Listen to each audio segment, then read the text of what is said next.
Ya, anisany niteraka resabe tata Facebook tato moa zany ny makasika anay zay tata. Maro aminareo tsy malala hoe fa ela ve nisy anay zay tata sa vao aingana. Tsara ho fantatra fa zahay zay tata tompoko de nanomboka nisy nareo zay da efa nisy koa ny zay tata. Nareo zay da de nitaky bourse tamin'ny andro rajoela tam'izany. Fa zahay zay tata kosa de nitaky place ho an'ny marika tatandraza tamin'ny andro rajoela. Ary rehefa samy tsy nahazo ny zavatra nilayntsika sika de niara-nitolona, niara-niady nanongana ny andro rajoela tamin'ny plasiny teo.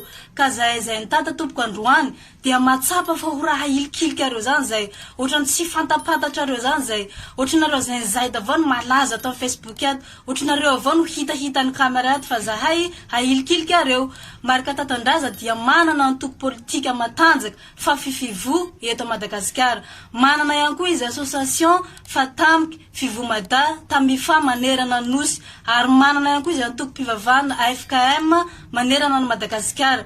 Ka avy amin'ireo fikambanana rehetrarehetra reo tompoko dia misy tanora marobe izay mitondra an'ireo compte zay hitanareo maro ato amin'ny Facebook ato reto. Misy moa ny milaza fa compte fake reo. Tsy compte fake velively reo tompoko fa maro zahay zay tata manerana ny Madagasikara zay hitanareo mitondra an'ireny compte reny. Ary azagaga nareo na mahita hatrany andafy hatrany ivelany any. Misy ihany koa zay tata any mitondra compte ka zay no mahatonga an'ireny compte marobe reny hitanareo ato amin'ny Facebook ato.